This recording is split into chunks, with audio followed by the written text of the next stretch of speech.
How did you feel about the noise? Did you feel irritated, unable to concentrate, or perhaps drowned out? Well, that's how a lot of introverts feel at school. When I first started at mine, I didn't have any friends. I went to supper alone all the time, and each time, I felt dozens of eyes on me. Some were full of pity, some were concerned, some were surprised, and some were scrutinizing. I would wolf down my food as fast as I could because I was afraid that someone would walk up to me and ask me why I was sitting by myself. I am an introvert, and since I was very young, I felt misunderstood like many others. And contrary to an extrovert, an introvert is someone who gains energy through quiet and solitary time, but gets tired more easily when socializing. However, most people think that I should go out there and talk to others in order to have fun. In school, I'm told to raise my hand more, always work with a partner, and participate in numerous activities. My teachers and peers, even the ones who I trust the most, imply to me that I will only be an ideal student if I force myself to become who I'm not. Of course, I'm not the only one who feels that way in school.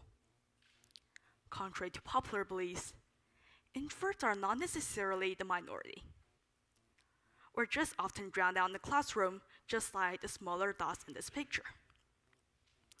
Most of us are, in fact, ambiverts, which means that we sit in the middle of the introversion-extroversion spectrum. In addition, according to the Myers-Briggs Type Indicator, around 50.7% of the population is actually on the introverted side. This means that if there's a classroom with 10 students, 5 of them will be more likely to be introverts and vice versa. The problem is, the Western education system provides a very social and stimulating environment which is more suited to the needs of extroverts. To begin with, most schools are loud, crowded, and involves constant socialization. The hours are long and the schedules are tight. Students have to interact with others at lunch, during sports, and in the bus, which can be very energy consuming for introverts. We're like the gas tank in the car. As the car runs, the gas goes down, just like us in socializing situations. However, extroverts are like the car battery. They are recharged when the car runs, the way they feel more energized around people. Also, the way classes are taught in schools involves a lot of collaboration, and that happens in almost every subject. Students are tasked with science fairs, video projects, and group discussions. Of course, group work is a very important skill since it's necessary and more efficient in many cases. It benefits students greatly and prepares them for the real world. In businesses and large companies, cooperation can increase the productivity and bring great profits. However, in creative professions and to the introverts in classrooms, collaboration is not the best approach, while working as individuals can be very rewarding. Jeffrey Stebo, a brain scientist and entrepreneur, said this: "Programmers are exponentially faster when coding as individuals. Designers do their best work alone. Artists really collaborate, and when they do, it really goes well." Of course, students should not spend all their time working in solitude. At the end of the day, they should come together in order to share their ideas in an organized way. However, the process of solo working beforehand is crucial for the success of an efficient discussion later. On top of that, most of the extracurricular activities in schools are more suited for extroverts as well, such as dances, carnivals, or field trips. As mentioned before, These activities offer a lot of stimulation, which energizes extroverts but make introverts more tired. This isn't very fair to the quieter ones, since students are often pressured by their peers to participate in those activities, and they usually take up their free time.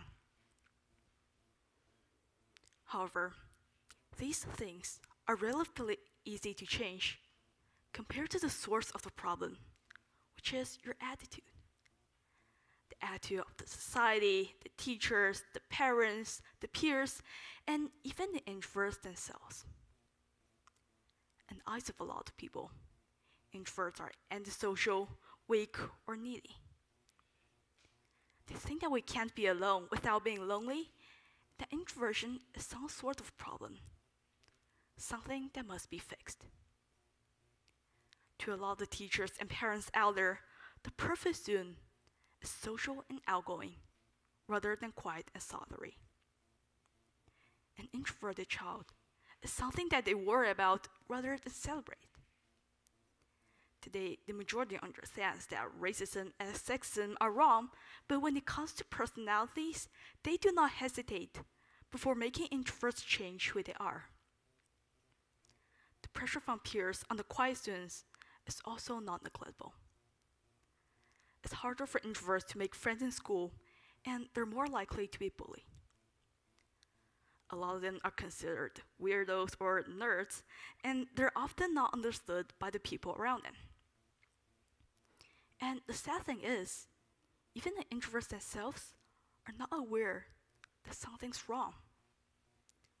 They constantly ask themselves if something's not normal with them, and if they need to change who they are.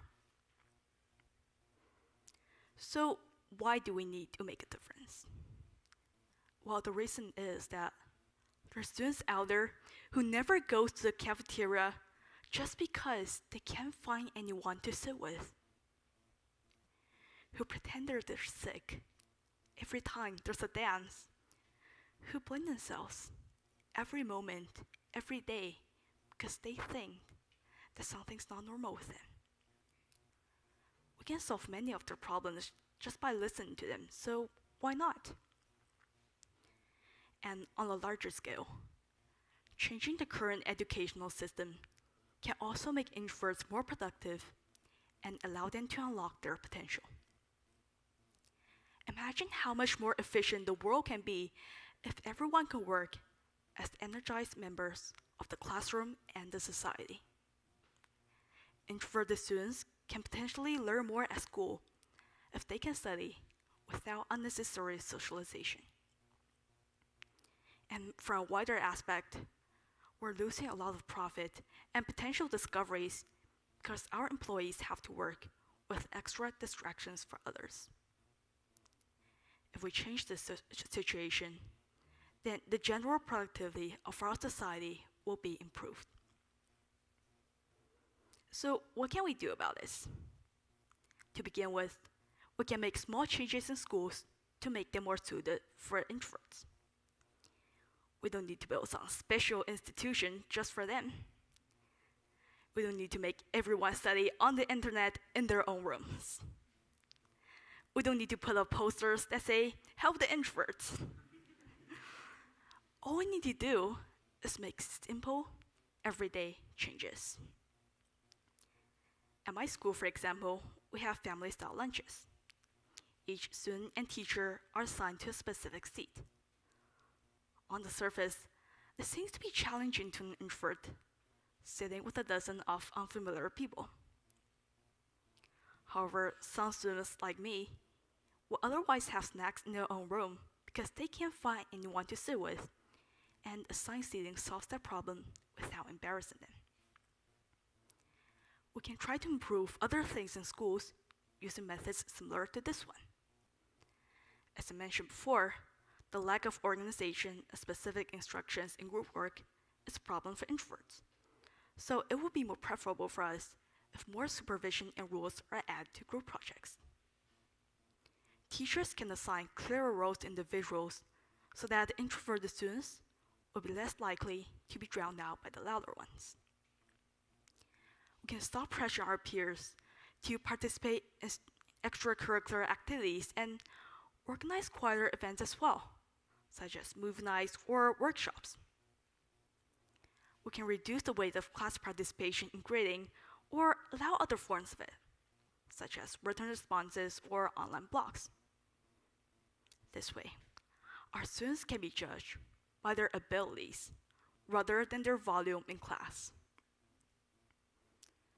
So in the end, to all those introverts out there, don't forget to tell yourself that it's okay. Tell yourself that it's okay to not to go to the party. It's okay to read the book in your room instead of going to the hockey game. It's okay to ask your teacher if you can work by yourself instead of with a partner. Try new things and talk to people for sure, but it's also okay to retreat to your comfort zone sometimes. Be yourself, because there's nothing wrong with that. The world we live in values volume, but volume is not equal to value. And for the rest of you, all you need to do really is to listen. And everything else will come naturally. Just listen. Stop assuming and demanding and stereotyping. Instead, listen to what that kid in the corner is trying to say in class. Listen to how the day has been going for that quiet girl. Listen to what a so-called nerd is doing in his room all day. Listen to all those voices that have been drowned out for so long, and I promise you'll find answers that you've never heard before. Thank you.